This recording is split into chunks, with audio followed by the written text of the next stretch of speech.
नमस्कार दोस्तों, बहुत बहुत स्वागत है आप सभी लोगों का एक बार फिर से आप सभी लोगों के अपने YouTube channel extra tips classes पर। उत्तर प्रदेश लेखपाल भर्ती 2020 के लिए लगातार ग्रामीण प्रवेश की क्लासेस को मैं लेकर के आ रहा हूं आप लोगों के लिए। कुल मिलाकर के 20 क्लासेस का क्रैश कोर्स होने वाला है, जिसमें आप लोगों को 20 वीडियोस मिलेंगी। ठीक है, अगर आप इन 20 वीडियोस को कर लेते हो तो यकीन मानो ग्रामीण सेक्शन से संबंधित जितने भी डाउट हैं आप लोगों के सारे क्लियर हो जाएंगे और लेखपाल परीक्षा 2020 में ग्रामीण प्रवेश में आप लोग बहुत ही अच्छा स्कोर करेंगे। और एक बात मैं बता दूं आप लोगों को कि अगर लेखपाल 2020 में आपको सिलेक्शन लेना है तो यकीन मानो कि ग्रामीण प्रवेश बहुत अच्छा रोल प्ले करेगा यहां पर। ठीक है, क्योंकि ग्रामीण प्रवेश एक ऐसा सब्जेक्ट है जिसमें बहुत अच्छा स्कोर किया जा सकता है। ग्रामीण प्रवेश और अगर आप लोग हिंदी स्ट्रांग है तो यकीन मानिए कि आप लोग 100% लेखपाल में सिलेक्शन ले जाएंगे। ठीक है, तो चलिए फाइनली स्टार्ट करते हैं। आज जो हमारी क्लास होने वाली है क्लास नंबर 10 होने वाली है। प्रीवियस क्वेश्चन चल रहे थे तो प्रीवियस क्वेश्चन को हम लोग स्टार्ट करते हैं। इसके अलावा मैं अनअकैडमी पर भी एक वेरीफाइड एजुकेटर हूं, आप सब लोगों को पता ही होगा। मैं यूपी पीसीएस कैटेगरी के लिए पढ़ाता हूं। ठीक है, तो चलिए फाइनली स्टार्ट करते हैं। और अब तक हम लोग कुल मिलाकर के 88 प्रश्नों को कर चुके थे। आज हम 89 नंबर के प्रश्न पे आते हैं। देखिए, लिखा हुआ कि भारतीय समाज को माना जाता है एक कृषक समाज माना जाता है। इसके अलावा अगला प्रश्न है कि किसने कहा है कि समाज एक अधिजैविक व्यवस्था है। यह बात कही है हर्बर्ट स्पेंसर ने। नेक्स्ट है कि भूमंडल पर कितने प्रकार के समाज पाए जाते हैं? तो 3 प्रकार के समाज पाए जाते हैं। नेक्स्ट, ग्रामीण क्षेत्र के अनुसूचित जनजाति के पास कृषि भूमि बहुत कम है, जो है उसकी सुरक्षा क्या उपाय किया गया है? देखिए, गैर अनुसूचित को हस्तांतरण जिला अधिकारी की आज्ञा से ही होगा। मतलब क्या होता है कि अगर कोई भी एससी कैंडिडेट या एससी कैंडिडेट अपनी भूमि को बेचना चाहता है तो उसकी भूमि जो है वो जब तक जिला अधिकारी की आज्ञा नहीं होगी तब तक वो नहीं बेच सकता है। नेक्स्ट है कि भारत सरकार द्वारा भारतीय खाद्य निगम एक सार्वजनिक उपक्रम की स्थापना हुई थी। ये 1965 में हुई थी। नेक्स्ट है कि ग्रामीण आर्थिक संरचना का सीधा संबंध निम्नलिखित में से किससे है? तो ये कृषि अर्थशास्त्र से है। नेक्स्ट, कृषि कार्यों के लिए ब्याज पर ऋण उपलब्ध कराने का कार्य निम्नलिखित में से कौन करता है? तो ग्रामीण महाजन करता है। नेक्स्ट, राष्ट्रीय खाद्य सुरक्षा मिशन का क्या उद्देश्य है? तो खाद्य सुरक्षा मिशन का उद्देश्य यह है कि खाद्यान्नों में आत्मनिर्भरता प्राप्त करना। नेक्स्ट, राष्ट्रीय कृषि विकास योजना किस पंचवर्षीय योजना के अंतर्गत प्रारंभ हुई थी? तो ये 11वीं पंचवर्षीय योजना के अंतर्गत प्रारंभ हुई थी। नेक्स्ट है कि ग्रामीण समाज की मूलभूत इकाई क्या है? तो ग्रामीण समाज की मूलभूत इकाई परिवार है। नेक्स्ट है ग्रामीण अर्थव्यवस्था का प्रमुख आधार क्या है? तो कृषि उत्पादन हेतु भूमि का उपयोग कर फसलें उगाना एवं पशुपालन ये है। नेक्स्ट, ग्राम भू प्रबंध समिति का अध्यक्ष होता है, ग्राम प्रधान होता है। नेक्स्ट, ग्रामीण क्षेत्रों में धर्म संबंधी कार्य कौन करता है? तो पुरोहित करता है धर्म संबंधी कार्य ग्रामीण इलाकों में। आगे प्रश्न है आप लोगों का कि सामाजिक इंजीनियरिंग शब्दों का प्रयोग किस लिए किया जाता है? तो लोकतांत्रिक शासन प्रणाली के पारंपरिक विपरीत विचारधारा एवं निष्ठा वाले जातियों का एक साथ मिलकर चुनाव लड़ना, तो ये होता है आपका। ठीक है, अगला है कि कौन सा सामाजिक विकास का एक उपयुक्त सूचक नहीं है? तो प्रचंड बेरोजगारी में कमी ये सामाजिक विकास का एक उपयुक्त सूचक नहीं है। अगला, मनुष्य एक सामाजिक प्राणी है। ये बहुत बार प्रश्न पूछा गया ऑलरेडी। तो ये बात किसने कही है? अरस्तू ने कही थी। नेक्स्ट है कि भारतीय ग्रामीण समाज के आर्थिक ढांचे का वास्तविक विश्लेषण किसने प्रस्तुत किया? तो ये जो किया है ये किया है मेबोबोई ने। नेक्स्ट है कि पहली बार कृषि संगठन कराई गई थी। तो ये कब कराई गई थी? 1970 में। अगला कि अधिक उपज देने वाली किस्मों में कार्यक्रम से कृषि क्षेत्र में हरित क्रांति की शुरुआत हुई कब? 1966 में हुई थी। नेक्स्ट है कि 108 नंबर का प्रश्न है। लिखा हुआ है कि जमींदारी प्रथा का प्रारंभ किसके द्वारा किया गया था? ये कार्निवालिस के द्वारा किया गया था। इस पे स्टार बना लो, पूछा हुआ प्रश्न है। नेक्स्ट, बसंत ऋतु की फसलों की बुआई की जाती है मध्य फरवरी से मध्य मार्च के बीच में। नेक्स्ट, ग्रामीण ऋतु की फसलों की अवधि होती है अप्रैल से जून तक।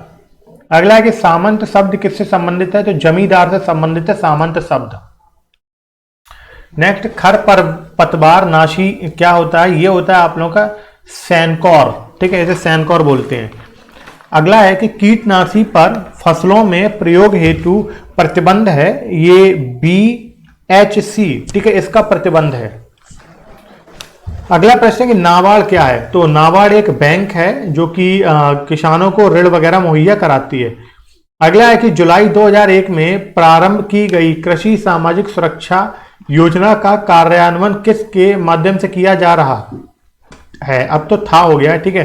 तो life insurance corporation of India, ये उस समय पेपर में पूछा गया था, तो इसलिए इसको यहाँ पे मैंने ऐड कर दिया था, ठीक है। अगला है कि कुटीर ज्योति योजना किस कार्यक्रम से संबंधित है?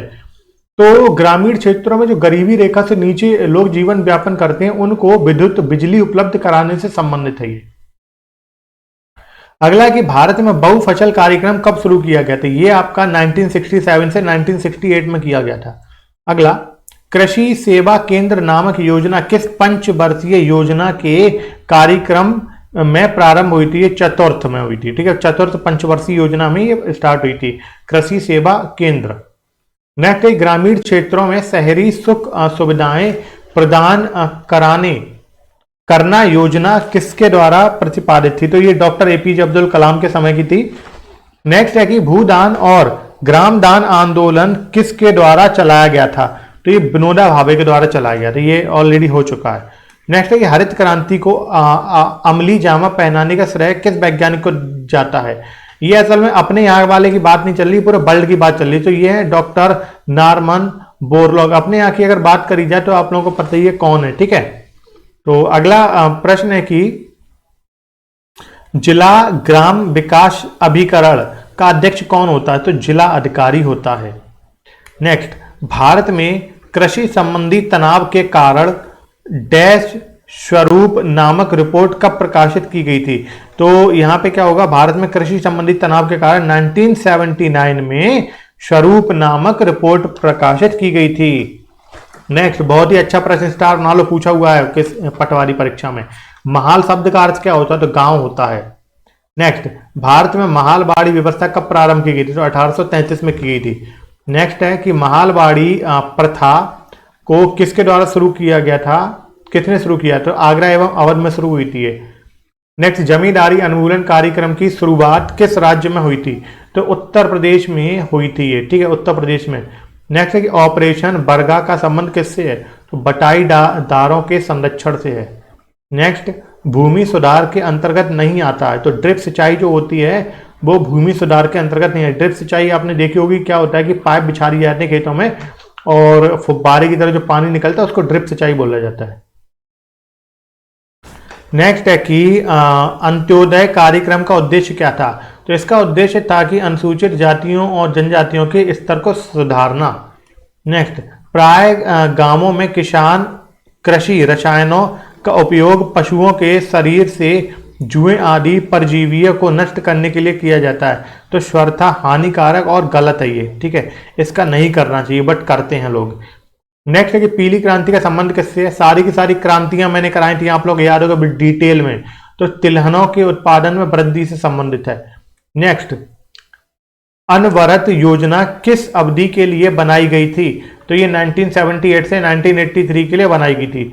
अगला कि भारत के राष्ट्रीय किसान आयोग के प्रथम अध्यक्ष कौन थे? तो ये थे स्वामीनाथन, ठीक है, MS स्वामीनाथन, ये थे अपने वाले हरित क्रांति के जनक। यहाँ पे देख भी सकते हो आप लोग, प्रोफेसर MS स्वामीनाथन भारत में किस क्रांति के जन्मदाता के रूप में जाने जाते हैं? तो हरित क्रांति के रूप में जाने जाते हैं। अगला है कि भारत में कितने प्रतिशत कृषि वर्षा पर आधारित है? तो ये कुल मिलाकर के 35% जो कृषि है वो आज भी वर्षा पर आधारित है, ठीक है। अब ये एक वीडियो और आएगा आप लोगों का जिसमें ये सारे के सारे जो बनवर्ड क्वेश्चन मैंने बनाए ये सारे के सारे खत्म हो जाएंगे, ठीक है। उसके बाद हम लोग आगे के जो प्रीवियस क्वेश्चन है और भी ज्यादा उनको हम लोग कवर करेंगे, ठीक है, वो MCQ सीरीज रहेगी। तो इसके अलावा जिन लोगों को अभी तक भी टेंशन होती थी कि ग्रामीण प्रवेश कहाँ से पढ़ा, तो ये प्लेलिस्ट मैंने बना दी है, तो प्लेलिस्ट पहले नंबर पर मिल जाएगी आप लोगों को, नाम देख सकते हो लेखपाल 2020 ग्रामीण प्रवेश, इस नाम से प्लेलिस्ट बनी हुई है, तो वहां पर जाकर के आप देख सकते हो। इसके अलावा एक और प्लेलिस्ट मिल जाएगी जिसमें भी ग्रामीण प्रवेश के और भी ज्यादा क्वेश्चन मिल जाएंगे आप लोगों को, ये देख सकते हो लेखपाल क्लासेस 2019, तो ये भी मैंने स्टार्ट किया था, तो दोनों आप देख सकते हो। ठीक है। इसके अलावा अगर आप पहली बार विजिट कर रहे हो हमारे चैनल पर, प्लीज चैनल को सब्सक्राइब जरूर करिएगा, वीडियो को लाइक करो, और जो भी कुछ पूछना होता है तो आप मुझसे कमेंट बॉक्स में पूछ सकते हो, ठीक है।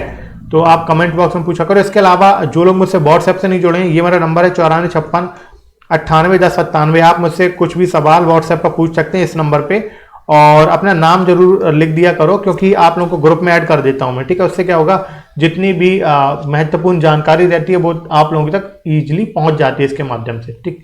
तो पहली बार विजिट कर रहे हो तो प्लीज सब्सक्राइब जरूर करना, अपने दोस्तों में शेयर करिएगा। और डेली हमारी क्लास ग्रामीण परिवेश की शाम को 5 बजे होती है, रात को 8 बजे हमारी जीएस की क्लास होती है, 9:30 बजे हमारी हिंदी क्लास होती है। तो हम मिलते हैं हम लोग नेक्स्ट वीडियो में, तब तक के लिए bye bye, take care and thanks for watching.